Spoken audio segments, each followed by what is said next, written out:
오늘 함께 볼 하나님의 말씀인 신약성경 요한복음입니다. 요한복음 4장 39절에서 42절까지 말씀을 우리 함께 보도록 하겠습니다. 신약성경 149페이지에 기록이 되어 있습니다.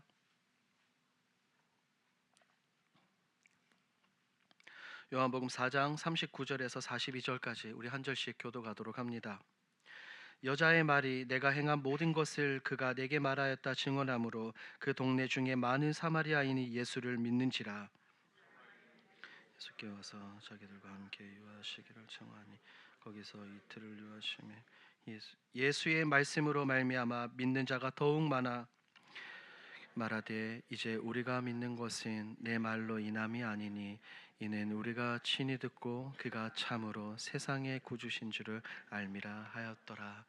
아멘. 할렐루야. 우리 오늘 수요예배 오신 여러분들 환영하고 축복합니다. 우리 앞뒤 좌우 바라보면서 인사합시다. 오직 예수님만 믿읍시다. 아멘. 여러분들은 예수님을 어떤 분으로 바라보고 계십니까? 예수님을 여러분들이 잘 알고 있는 독일의 의사이자 신학자이고 그리고 선교사인 이 목사인 알베르트 슈바이처라는 사람이 있습니다. 그는 아프리카에서 꽤 오랜 시간 의료 선교 봉사 활동을 했어요. 그러면서 그가 많은 사람들에게 예수를 전했습니다. 그런데 1906년 그가 발간한 책을 보면 예수의 생애 탐구라는 그 책을 보면 그는 분명하게 말합니다. 그는 예수를 우리가 알고 믿고 있는 것처럼 구원자로 여기는 것이 아니라 종말을 선포하다가 죽은 한 명의 유대인 청년이다라고 그 책에서 그렇게 소개하고 있습니다. 그렇다면 이 알베르트 슈바이처가 아프리카에서 말한 예수는 구원자 예수입니까? 아닙니까? 구원자 예수가 아니라는 겁니다. 우리가 그것을 생각할 때에 우리가 곰곰이 깊이 생각해 봐야 될 것이 있습니다. 오늘날 나는 과연 예수 그리스도를 어떠한 존재로 바라보고 있느냐라는 질문입니다. 이처럼 예수님의 이름을 말하고 예수님의 이름을 전하면서도 예수님을 살아계신 나의 구주로 고백하지 않는다면 우리는 성경이 말하고 있는 이 하나님의 놀라운 은혜와 복음의 이 풍성한 능력을 우리가 경험하고 체험하지 못할 수 있는 겁니다. 오늘 요한복음 4장 본문인데요. 오늘 본문을 보니 이 처음에 예수님을 굉장히 오해했던 한 명의 여인이 등장합니다. 그녀는 예수님을 처음 만나서 예수님을 한 명의 유대인이라 여겨요. 하지만 계속된 예수님과의 대화를 통해서 예수님을 선지자로 보고 나아가서는 메시아로 보고 모든 사람들이 온 세상의 구주로 보기 시작을 했습니다. 이 여인의 시선의 변화는 그녀의 인생을 완전히 180도 뒤바꾸는 전환점이 되었습니다. 우리 사랑하는 여러분, 복음은 이렇게 시작이 되는 줄 믿습니다. 우리 예수 그리스도께서 우리를 먼저 찾아오시고 예수님을 바라보는 우리의 시선이 바뀌는 동시에 우리의 삶이 새로워지는 것입니다. 오늘 이 요한복음 4장에 등장하는 이 여인의 시선을 우리가 함께 따라가 보며 살펴보며 오늘 예수님을 내가 어떻게 바라봐야 되는지 함께 은혜를 나누고자 합니다. 자, 먼저 이 여인이 이 정오의 시간에 물을 길러 나온 그 상황을 한번 생각해 봅시다. 이 여인은 아무도 물을 길러 오지 않는 그 시간에 철저히 혼자 그 우물로 향했습니다. 성경은 말하지 않아요. 그 여인이 왜 한낮 그 정오의 시간에 물을 길러 왔는지 구체적으로 설명은 하고 있지는 않지만 우리는 어렴풋이 짐작할 수 있죠. 그녀는 사람들과 마주치지 않아야 했습니다. 누군가의 시선을 피해야 했고 그럴 수 있는 유일한 시간인 이 6시 우리나라 시간으로 따지면 정오 낮 12시 시간을 선택했던 것입니다. 그런데 그녀가 갔던 그 우물 곁에 한 명의 사람이 앉아 계시죠. 우리 주 예수님입니다. 예수님께서 그 우물가에 앉아 계시며 그녀에게 한마디 요청하십니다. 물을 좀 달라. 그녀에게 다른 말을 한 것이 아닙니다. 나에게 물을 좀 달라. 여러분, 예수님의 이 짧은 요청은 단순한 부탁이 아니라 우리가 영적인 눈으로 믿음의 눈으로 본다면 그것은 예수님이 이 여인에게 건넸던 한마디는 요청이 아닌 복음의 시작입니다. 왜냐하면 예수님의 그 질문 한마디가 지금 예수님이 그녀의 삶으로 어떻게 조금씩 들어오고 있는 그 순간입니다. 구절을 보니 이 예수님의 말을 들은 여자가 이렇게 반응을 보이죠. 사마리아 여자가 이르되 당신은 유대인으로서 어찌하여 사마리아 여자인 나에게 물을 달라 하나이까 하니 이는 유대인이 사마리아인과 상종하지 아니함이로라. 보십시오. 그녀의 대답 속에서 지금 그녀는 철저하게 깊은 경계심과 상처를 가지고 있다는 것을 알 수 있어요. 그녀는 예수님을 무엇으로 보는 겁니까? 유대인으로 바라보는 겁니다.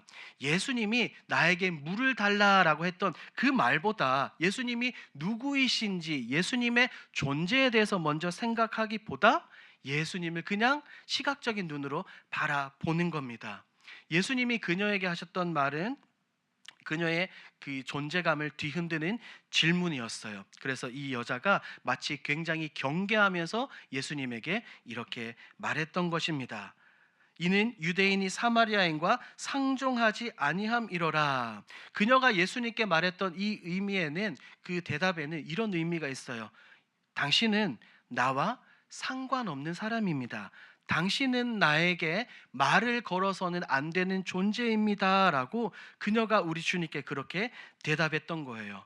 예수님을 향한 그녀의 대답, 그녀의 판단은 상처로 깊게 세워진 그런 벽이었어요. 그녀가 지금 이렇게 대답했던 것, 그거는 그녀 개인만의 생각이 아니었습니다. 사마리아인의 역사와 전통을 거슬러 올라가 보면 그들의 조상들로부터 지금까지 내려온 이 유대 사람을 바라보는 인식의 문제였죠. 그렇기 때문에 그녀가 예수님을 향해서 유대인이라고 이렇게 이야기를 하는 겁니다. 하지만 그녀의 이야기를 들은 우리 주님은 논박하지도 반박하지도 않으면서 10절의 말씀을 하시는 거예요. 예수께서 대답하여 이르시되 내가 만일 하나님의 선물과 또 내게 물 좀 달라 하는 이가 누구인 줄 알았더라면 내가 그에게 구하였을 것이요 그가 생수를 내게 주었으리라. 우리 주님은 지금 그녀가 모르고 있다는 사실을 어떻게 지적하고 계시는 겁니다. 그런데 예수님의 이 말은 이 여자를 비난하거나 정죄하는 것이 아니라 이 진지하게 이 예수님은 이 여인을 초청하고 계시는 겁니다. 왜? 그녀는 아직 우리 예수님이 누구인지 제대로 알지 못했기 때문이죠. 하지만 이 예수님의 짧은 말 속에서 그 예수님을 바라보는 그녀의 시선이 점점점 흔들리기 시작하며 그녀의 생각에 변화가 이루어집니다. 그녀에게 예수님은 여전히 유대인이지만 그녀 입장에서는 지금껏 단 한 번도 들어본 적 없는 사랑과 부드러움의 말투로 이 여인에게 다가오는 겁니다. 우리 사랑하는 여러분, 우리도 때때로 신앙생활하고 믿음 생활하면서 우리 구주 예수님을 내 생각 속에, 내가 만든 틀 속에 가둬두고 우리가 주님을 바라보는 경우도 생긴다는 거예요. 예를 들면 이겁니다. 주님, 이 영역은 제 삶의 깊은 자리입니다.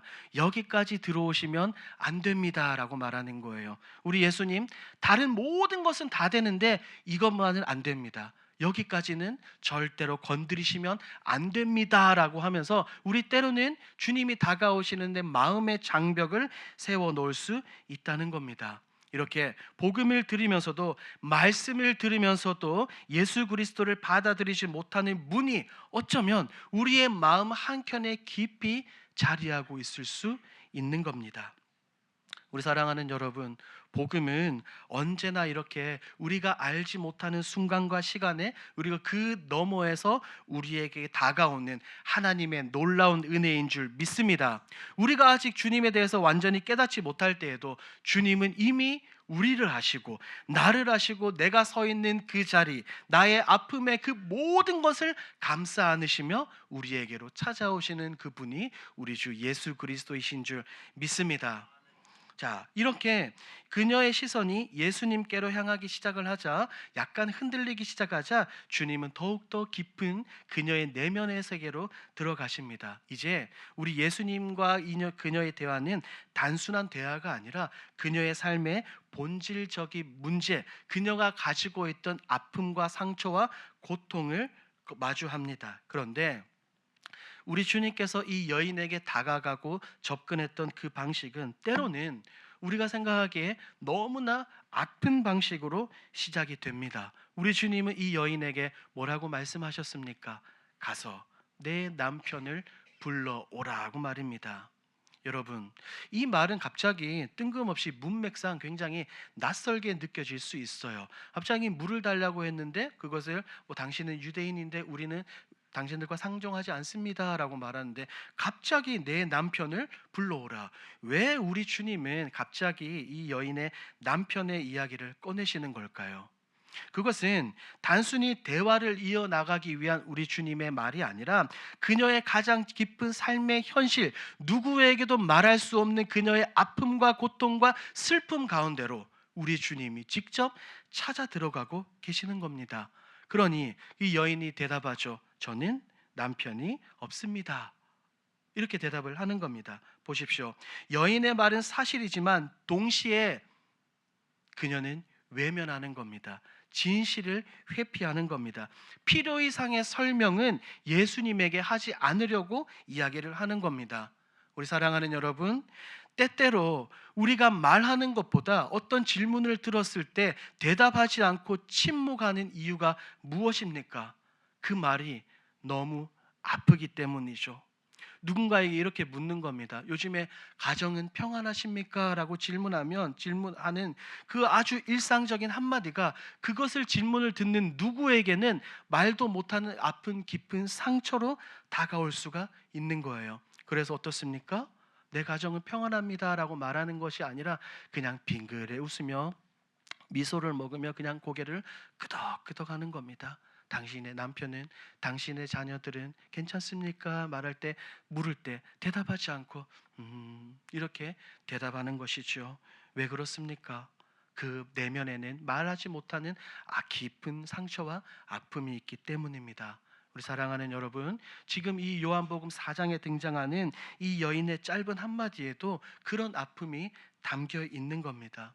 18절 말씀을 읽지는 않았지만 그 말씀을 보니 우리 주님은 아주 정확히 그녀의 문제를 꿰뚫어 보십니다. 주님이 하시는 이 말씀을 살펴보니 그녀가 왜 아무도 없는 이 정오의 시간, 아무도 없는 우물가를 찾아야 했는지, 왜 조용히 살아가야 했고 왜 사람들과 거리를 두면서 살아가야 했는지를 분명히 아셨어요.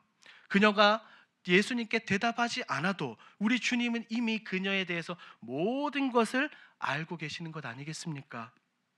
지금까지 그녀의 삶들, 걸어왔던 수많은 삶의 굴곡들을 우리 주님은 이미 알고 계셨던 겁니다. 사랑하는 여러분, 이 장면이 굉장히 놀라운 장면입니다. 우리 주님은 이 여인의 모든 과거를 아시고 말씀하시지만 단 한마디도 그녀를 향해서 비난하거나 정죄하지 않으십니다. 비난의 눈빛도 없고 책망의 어조도 없고 그저 아버지의 눈빛으로, 사랑하는 눈빛으로 그녀를 바라보기 시작을 했습니다. 아마도 이 예수님의 이 대답을 들은 이 여인은 태어나서 처음 경험했던 그 말투와 눈빛이었을지도 모릅니다. 내 과거를 아는데 내가 얼마나 세상적으로 볼 때 타락하고 방탕한 여인인지 아는데도 불구하고 나를 향한 눈에 비난이 없구나. 예수님은 그녀를 향해서 회개를 강요하지 않으시고 먼저 그녀의 마음을 여는 눈빛과 사랑의 자비의 눈빛으로 그녀를 바라보는 것입니다. 우리 사랑하는 여러분, 우리도 때때로 하나님께서 우리의 내면을 꿰뚫어 보신다는 사실이 부담스럽고 때로는 두려워서 우리 하나님께 더 가까이 하지 않으려고 할 때도 있습니다. 하지만 우리가 오늘 이 말씀을 통해서 기억해야 될 것은 회복과 다시 살아난다는 것은 그 아픔과 상처가 있는 그 자리에서 시작되는 줄 믿습니다. 복음과 은혜는 이래요. 우리가 남들에게 고백하고 싶지 않는 자리, 사람들 앞에서는 감춰두고 싶은 그 자리, 바로 거기에서 우리 주님은 놀라운 하나님의 사랑으로 우리를 회복시켜 주시기를 원하는 것입니다. 그러자 이 여인은 이제 더 이상 예수님을 유대인이라고 부르지 않는 겁니다. 그녀가 예수님을 바라보는 시각이 변화되니 19절에서 이렇게 말하죠. 여자가 이르되 주여 내가 보니 선지자로소이다. 여인의 시선이 변화가 되기 시작을 하는 겁니다. 한 명의 유대인으로 봤지만 이제는 예수 그리스도를 무엇으로 보는 겁니까? 선지자로. 이 여인은 아직 우리 주님에 대해서 완벽하게 아는 것은 아닙니다. 하지만 분명히 전환점에 이르렀어요. 내 과거가, 자신의 과거가 드러난 바로 그 자리에서 예수님을 단순히 유대의 한 남자로 바라보는 것이 아니라 하나님을 아는 분, 자신의 삶을 아는 분, 곧 선지자로 보기 시작을 한 겁니다. 예수님을 향한 그녀의 시선은 인간적인 경계심을 이제 넘어서 영적인 눈으로, 영의 자리로 가기 시작을 했습니다. 자신의 과거가 드러난, 어떻게 보면 이 굉장히 부끄러운 자리에서 그녀는 비난과 책망이 아니라 사랑을 경험하게 되는 거예요. 그러니 그녀가 이제는, 변한 그녀가 단순한 변명이 아니라 깊은 신앙의 질문이 터져 나오기 시작을 하는 겁니다. 나는 하나님께 가까이 갈 수 있습니까? 라는 질문, 돌려 말해서 하나님께 드리는 예배에 대한 질문이죠. 20절입니다. 우리 조상들은 이 산에서 예배하였는데 당신들의 말은 예배할 곳이 예루살렘에 있다 하더이다. 그녀는 우리 주님께 묻습니다. 나 같은 사람도, 나 같은 존재도 하나님께 나아갈 수 있습니까? 라고 말이에요. 그녀가 이렇게 질문했던 것은 다른 이유가 아닙니다. 그녀는 지금까지 삶의 실패를 반복해 왔던 것이죠. 결혼을 실패하고 또 다른 남자를 만나고, 또 다른 남자를 만나고, 또 다른 남자를 만나고, 계속해서 이런 삶을 살아왔어요. 관계는 무너졌죠. 공동체에서는 분리되었죠. 삶의 중심을 잃고 방황하며 헤매는 그녀에게 우리 주님은 찾아오셨습니다. 그러나 그 모든 이면에는, 표면에는, 실패의 바닥에는 하나님을 제대로 알지 못하고 오해하면서 살아왔던 그녀의 과거가 있습니다. 예수님은 이 여자의 질문에 논쟁으로 대답하지 않으시는 거예요. 그 대신 예배의 본질에 대해서 말씀하시는 겁니다. 21절과 24절 말씀을 보니 우리 주님 이렇게 말씀하시네요. 이 산도 아니고 예루살렘도 아니니라. 하나님은 영이시니 예배하는 자가 영과 진리로 예배할지니라. 아멘. 우리 사랑하는 여러분, 우리 하나님은 어떤 분이십니까? 우리 하나님 영이시기 때문에 무소부지하신 분이시죠. 형식이나 형틀, 어디 혈통의 제도에 갇히지 않는 분입니다. 우리 주님께서 이 여인에게 말하는 핵심이 무엇입니까? 하나님께 드려지는 이 예배는 장소가 아니라 마음의 중심과 방향이 중요하다고 우리 주님은 말씀하시는 거예요. 진실한 내면으로 그 사람의 예배가 하나님께 드려지는 것입니다. 그 말씀을 들은 여인은 25절을 조용히 고백을 하죠. 25절 말씀 우리 함께 읽도록 하겠습니다. 시작.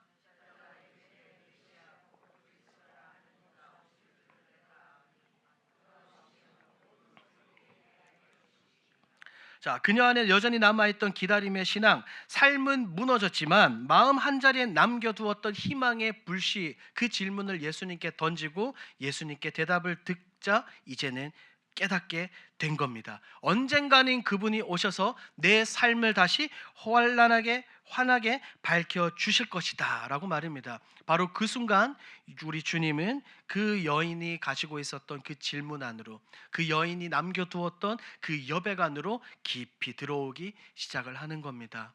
사랑하는 여러분, 요한복음을 살펴보면 예수님은 사람들에게 나는 누구다, 에고 에이미다라고 이렇게 반복해서 하는 장면이 등장합니다. 예수님은 자신을 이렇게 분명하게 밝히는 장면이 사실은 많이 등장하지 않아요. 그런데 오늘 본문을 보니 예수님은 이 여인에게 내가 바로 그다, 내가 바로 메시아다라고 고백하고 있지 않습니까? 예수님의 존재에 대해서 밝히 계시하는 그 상대가 누구입니까? 그 대상이 누구입니까? 주님의 제자들도 아니고 율법 학자들도 아니고 대제사장들도 아닙니다. 수가성에 살고 있는 외로운 여자, 삶에 무너지고 공동체에서 밀려나 있던 그녀에게 예수님은 복음의 진리를, 가장 분명한 선언을 하셨던 것입니다. 내가 바로 메시아다. 그 메시아인 내가 바로 너의 앞에 서 있다라고 말입니다. 그녀가 피하던 상처 때문에, 아픔 때문에 피하던 그 한낮 정오의 우물가에서 가장 빛난 예수 그리스도의 진리의 계시가 그곳에서 펼쳐지고 있었던 겁니다. 우리 사랑하는 여러분, 지금 이 여인을 대하는 예수님의 은혜와 예수님의 사랑의 모습이 보이십니까, 여러분? 이것이 바로 말로 표현할 수 없는 예수님의 놀라운 사랑이고 은혜인 줄 믿습니다. 우리 주님은 그래요. 우리가 준비되지 않았을 때도, 우리가 하나님 앞에 설 수 없다고 느낄 때에도, 우리가 때로는 내가 저지르는 그 죄 때문에 이 예배의 자리나 하나님과 만나는 그 자리를 피하고 있을 때에도 주님은 우리를 찾아와 주시고 사랑의 말로 우리를 감싸 주시는 겁니다. 뭐라고 감싸 주십니까? 사랑하는 아들아, 사랑하는 딸아, 내가 바로 메시아다.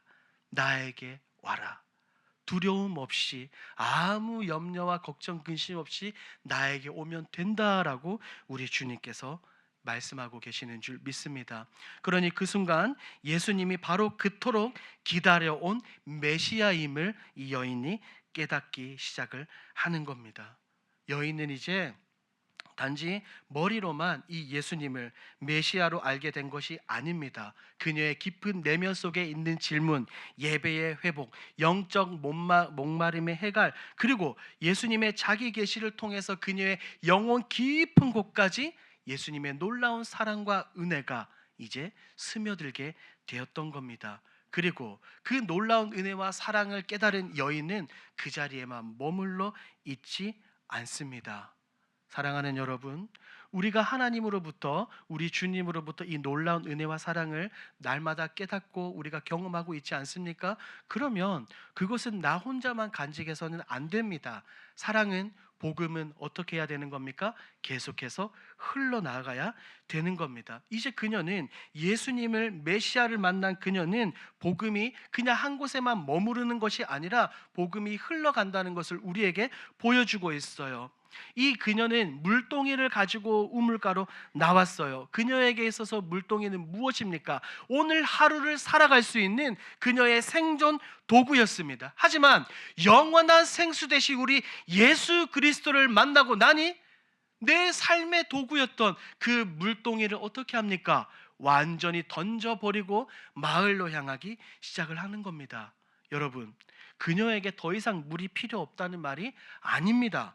이제는 그 내 목마름을 해결하는 그 목마름보다 훨씬 더 귀하고 소중한 것을 내가 깨닫고 소유했기 때문에 내가 가장 소중하다고 여기던 것을 더 이상 가장 최고의 것으로 여기지 않는 겁니다. 일상의 그 짐들을 내려놓고 복음을 향한 발걸음을 디딛는 이 여인의 모습을 우리는 볼 수 있어야 합니다.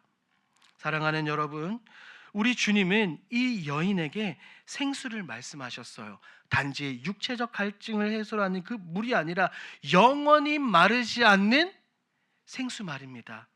이 생수의 약속은 단지 우리 주님께서 이 본문에 나오는 여인에게 처음 했던 것이 아닙니다. 구약의 수많은 선지자들을 통해서 하나님께서 하나님의 백성들에게 주신 말씀입니다. 볼까요? 이사야 55장 1절입니다. 우리 함께 읽습니다. 시작. 오호라 너희 모든 목마른 자들아, 사먹되 돈 없이 값 없이 와서 포도주와, 자, 그리고 예레미야 2장 13절도 한번 봅니다. 시작. 내 백성이 두 가지 악을 행하였나니 곧 그들이 생수의 근원되는 나를 버린 것과 스스로 웅덩이를 판 것인데 그것은 그 물을 가두지 못할 터진 웅덩이들이니라. 여러분, 이사야가 말하고 있는 이 목마른 자들이란 누구입니까? 도대체 어떤 사람들이 목마른 자들입니까? 다름 아닌 오늘 본문에 나오는 수가성 여인처럼 목마름은 안고는 있지만 제대로 된 진짜 생수를 찾지 못해서 방황하는 이들을 말하는 겁니다. 그리고 예레미야가 말하는 터진 웅덩이는 무엇입니까? 아무리 내가 스스로 노력해도 그것을 가둘 수 없는 거예요. 본문에 나오는 여인의 삶을 적용해 본다면 그녀가 지나온 삶의 굴곡들이죠. 좋을 때만 있었던 것이 아닙니다. 나쁠 때도 있었어요. 사람들에게 비난을 받을 때도 있었습니다. 조롱을 받을 때도 있었어요. 하지만 이제 그녀 앞에는 누가 서 계시는 겁니까? 생수의 근원이 되시는 예수 그리스도께서 서 계시는 겁니다. 그러니 그녀는 이제 더 이상 마실 수 없던 터진 웅덩이를 내려두고 버려두고 영원히 목마르지 않을 생수의 근원이신 우리 예수께 힘차게 달려 나아가는 겁니다. 그리고 이 진리를 깨달은 그녀가 달려간 곳은 어디입니까? 물동이를 버려두고 달려간 그 장소는 어디입니까? 그녀가 피하고 싶었던 장소이죠. 고개를 숙이고 지나가던 골목들, 내가 지나갈 때 많은 사람들이 나를 보고 비웃었습니다. 속으로는 수백 번, 아니 수천 번도 더 나를 바라보는 그 사람들의 시선을 피하고 싶었던 그곳 마을로 달려가는 겁니다. 그곳에서 예수 그리스도를 전하는 것입니다. 우리 사랑하는 여러분, 이처럼 복음은 한 사람의 변화로 멈추지 않습니다. 복음은 한 곳에만 머물러 있는 것이 아니라 복음은 흘러가며 생명을 전하는 것입니다. 이 여인은 마을로 돌아가서 사람들에게 행복하게 선포합니다. 너무나도 부끄러웠던 그녀의 과거를 이제는 숨기지 않고 오히려 그 과거를 통하여서 그것을 매개체로 해서 예수 그리스도를 전하는 복음의 통로가 되었던 것입니다. 우리 사랑하는 여러분, 복음은 아픔을 회복의 증언으로 바꾸는 능력이 있는 줄 믿습니다. 그녀의 모든 경험을 통하여서 마을에서 예수 그리스도를 전하니 어떻게 됩니까? 마을 사람들은 예수님을 청하고 예수님을 통해서 진리에 되시는 예수님의 말씀을 듣고 그들이 변화되기 시작을 하는 겁니다. 그리고 나서 이 여인이 고백하는 것이 아니라 마을 사람들이 뭐라고 고백을 합니까? 42절 말씀 우리가 함께 읽도록 합니다. 시작.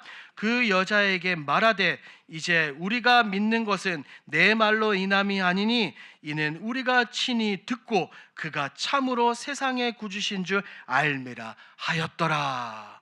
여러분, 이 여인은 예수님을 한 명의 유대인 청년으로 바라보았습니다. 하지만 예수님과 이 짧은 대화를 통해서 그녀가 복음을 전하자 많은 사람들이 예수님을 누구로 깨닫게 됩니까? 세상의 구주. 세상의 구주. 이 여인의 입에서 나온 고백이 아니라 그 복음을 들은 많은 사람들의 고백을 하게 되는 겁니다. 여인 한 사람의 변화는 마을 전체를 뒤흔들었습니다. 처음에는 아픔 때문에 아무도 없이 홀로 우물로 찾아왔던 이 여인이 이제는 사람들을 주님께로 이끄는 놀라운 복음의 통로이자 도구가 되었습니다. 사랑하는 여러분, 이런 복음이 흐르고 흘렀습니다. 수십 년, 아니 수백 년 계속해서 흘러 수천 년 흘러 이제 우리에게까지 들려지고 저와 여러분들이 생수의 근원이 되시는 예수 그리스도를 알고 믿고 섬기고 있는 줄 믿습니다. 그렇다면 이제 여러분, 우리는 예수님을 어떻게 바라보아야 되겠습니까? 어떤 존재로 바라보아야 되겠습니까? 제가 서두에서 말씀드렸던 그 슈바이처는 예수님을 세상의 구주로 믿지 않았습니다. 여러분들 스스로에게 질문을 던져보십시오. 나는 예수님을 어떤 존재로 바라보고 인식하고 있는가? 오늘 말씀의 결론을 맺도록 합니다. 오늘 우리는 본문에 등장한 이 한 명의 여인을 통해 복음이 어떻게 흘러가고 복음이 어떻게 사람을 변화시키는지 우리가 짧은 시간 함께 살펴보았습니다. 우리 주님은 그녀가 숨어있던 그 자리에 먼저 오셨고 그녀의 과거를 알고 계셨지만 결코 그녀를 비난하거나 정죄하지 않으셨습니다. 우리 주님이 보여주시는 그 놀라운 은혜와 사랑의 시선 앞에서 그녀는 변화되고 마침내 복음을 증거하는 증인이 되었습니다. 오늘 말씀의 제목처럼 무너졌던 자리가 은혜의 시작점이 되었고 그녀가 숙였던 그 고개를 숙였던 그 자리가 복음의 통로가 되었습니다. 오늘도 우리는 그 말씀 앞에 우리 그 은혜 앞에 우리가 함께 서 있습니다. 사랑하는 여러분, 우리 주님을 그냥 단순히 나에게 복을 주시는 그런 존재가 아니라 나와 내 가족들, 세상을 구원하는 구원자로 바라보시기를 주님의 이름으로 축복합니다. 그리고 여러분들이 이 말씀을 통해서 깨달은 이 복음을 품고 여러분들 혼자만 품지 마십시오. 이 복음을 품고 여러분의 삶의 현장으로 나아가 내 가족과 내 가정, 내 모든 자녀손들 삶의 그 현장에서 담대하게 예수 그리스도를 전하십시오. 그럴 때 우리가 42절에서 읽은 것처럼 이 복음의 소식을 듣는 모든 사람들이 이 사람들처럼 예수님을 알게 될 줄 믿습니다. 이렇게 살아가는 저와 여러분들이 되길 우리 주님의 이름으로 축복합니다. 아멘. 기도하겠습니다. 사랑의 하나님 감사합니다. 오늘 말씀을 통해 우리에게 귀한 깨달음을 주시니 감사합니다. 하나님, 이 여인은 주님을 바라보는 시선이 달라졌습니다. 주님을 바라보는 시선이 달라지자 그녀의 삶이 달라졌습니다. 그녀를 비난하던 사람들에게로 달려갔고 감추던 이야기가 복음의 증언이 되었습니다. 사랑의 주님, 우리도 이제 이 여인처럼 바뀌기를 소망합니다. 주님, 주님을 향한 나의 시선을, 우리의 시선을 바꾸어 주십시오. 세상을 바라보는 눈에서, 과거를 얽매이던 그 눈에서, 두려움으로 가득 찬 그 눈에서, 그 눈으로 이제는 오직 주님만을 바라보는 그 눈으로 바꾸어 주시옵소서. 그리고 그 시선을 따라 우리도 이 믿음의 길, 순례의 길을 다시 힘차게 걸어갈 수 있도록 주님 인도하여 주시옵소서. 감사드리며 예수님의 이름으로 기도합니다. 아멘.